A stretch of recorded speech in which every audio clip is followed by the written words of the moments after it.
Hello, and welcome to this session on the first 2000 days. I'm Stephanie Hodgson. I'm a project manager with the Children, Young People and Families Service. The aims of this short session are to share with you the importance of the first 2000 days for a child's long-term health and well-being. We'll also identify available pathways within Hunter New England LHD for additional services and specialised care for families that require it. And I'll show you some of the most current evidence-based information to inform your clinical decisions when working with children and families. The first 2000 days, those crucial years from conception to age 5, are so important. Research shows that what happens during this time has a profound impact on a child's physical, cognitive, social, and emotional health, shaping their future health, education, and well-being throughout life. But this is where families face challenges. Every parent wants the best for their child, yet they are often overwhelmed with the advice. Some is evidence-based, other advice is purely anecdotal. And this is where our role as health professionals becomes critical. We have a responsibility not only to understand the importance of this foundational period, the first 2000 days, but also to communicate it effectively. It's about translating the evidence into meaningful, actionable guidance for families, supporting them to make informed decisions for their children's future.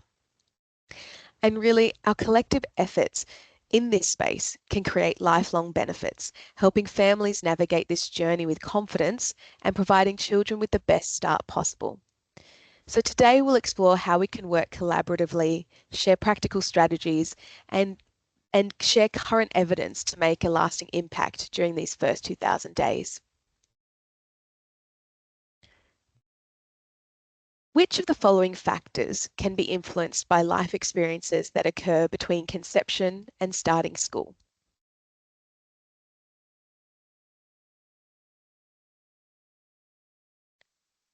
If you selected all these factors, then you are correct.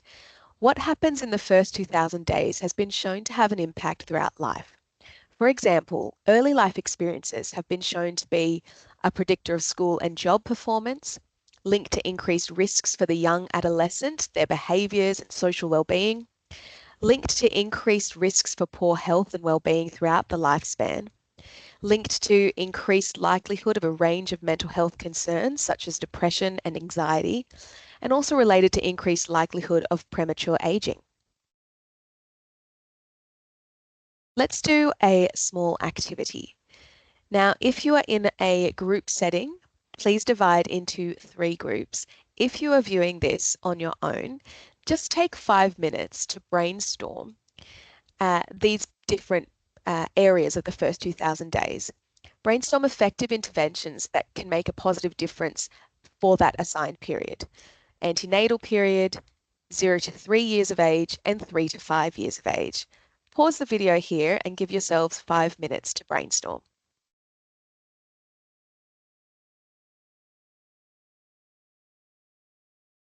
Welcome back from your brainstorm session.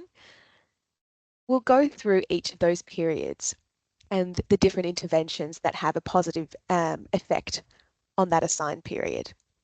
So firstly, the antenatal period.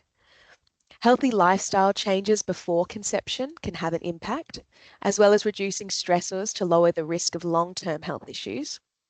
Ensuring access to quality antenatal care, including preconception care, early and regular antenatal visits, continuity of care during the perinatal period.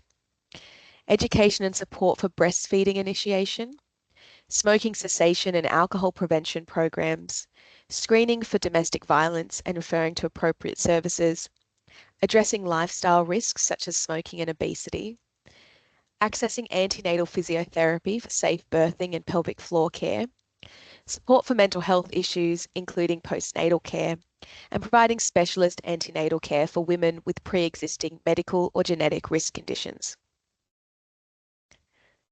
In this second period, which is 0 to 3 years of age, this is more about promoting secure relationships with sensitive, reliable caregivers, encouraging breastfeeding for the first 6 months, introducing nutritious foods from 6 months, ensuring developmental checks and immunizations are up to date, providing parental support and education programs, including breastfeeding and universal parenting programs for caregiver sensitivity and responsiveness, offering sustained health home visiting programs, and accessing early intervention services promptly if those developmental milestones are not met.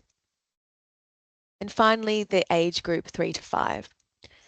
Supporting opportunities for safe exploration and play-based learning, ensuring universal access to affordable, high-quality early education, early intervention assessment and therapy services such as speech pathology, focusing on social emotional learning programs, and keeping developmental checks and immunisations current.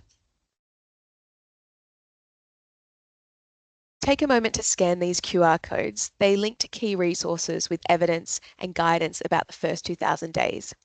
Feel free to save them for reference and use them to support your work. I'll also show you where some of these links exist on our H&E LHD intranet site later on in the presentation. No matter what age group they are working with, clinicians are uniquely placed to promote the importance of the first 2,000 days. There are lots of different opportunities and touch points and moments throughout the day where you can support the health and well-being of children and families when it comes to the first 2,000 days. And really to succeed in all this, all organisations need to work together towards this common goal to support families in the first 2,000 days. Let's consider here the range of services working together to support a child and family.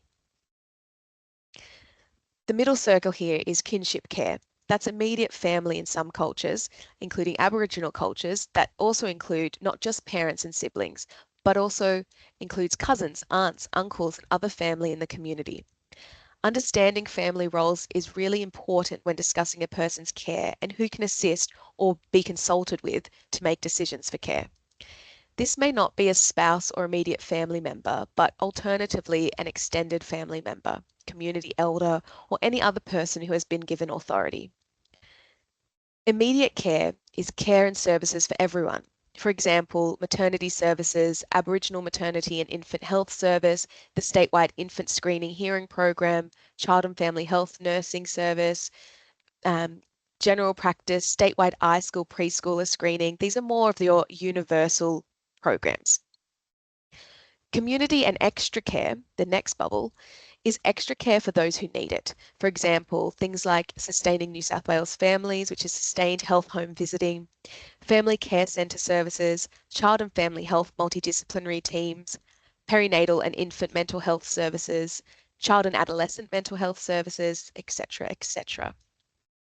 The specialised care bubble is more intensive services for those needing specialised help. For example, child protection counselling services, domestic violence services, and sexual assault services.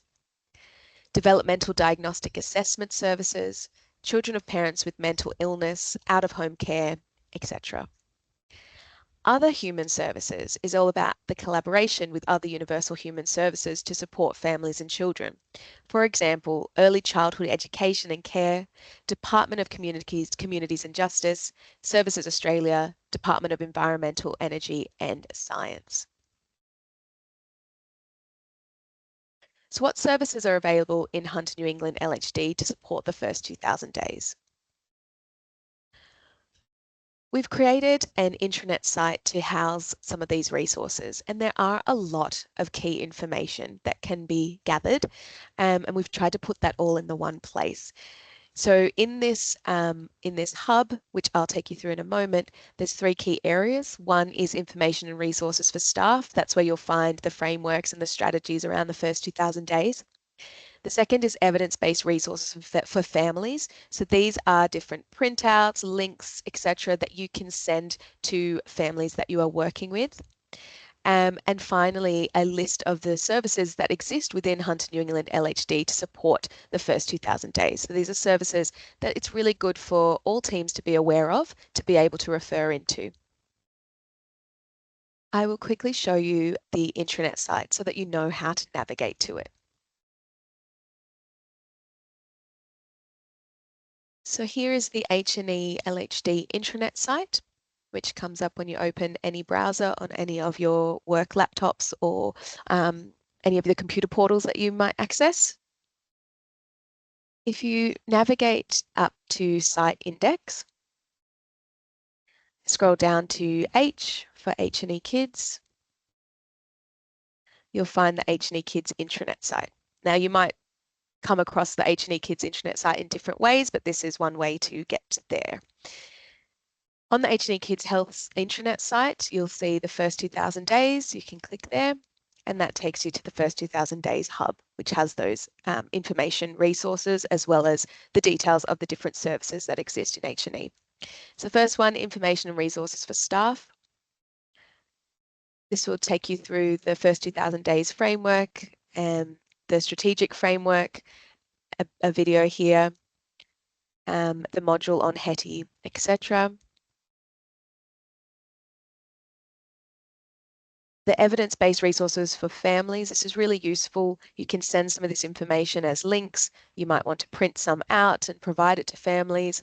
There's a lot of different parts to this, and we've tried to make it as easy as possible to find under these different headings. And then finally, a list of the services that exist and how to get in touch with them. Again, we've tried to categorize this in the most logical way. I do want to leave you with 3 questions to reflect on and take forward in your work. First, think about how you can use the evidence we've discussed today to improve the care you provide to children and families. Small changes based on solid evidence can have a significant impact. Second, consider how you can strengthen your own partnerships with other services. So how can you build your awareness of the services that exist in Hunter New England LHD? Because really this collaboration and early referral and promoting health, wellbeing and resilience is so important at this stage. Finally, ask yourself, how confident are you to talk about the first 2,000 days with parents, carers and colleagues? If you feel unsure or need a refresher, remember that the resources we've provided and linked to and are included in the intranet site are there to help you. It's okay not to know everything right now, but what matters is you're willing to learn and engage. And again, if you're looking for practical steps to improve your confidence with first 2,000 days, you can start by reviewing the evidence-based resources. You can also complete the first 2,000 days HETI course online. It's a short course, and use these to guide your discussions with families. Thank you for listening to this short presentation and for the care that you provide to children and families every day.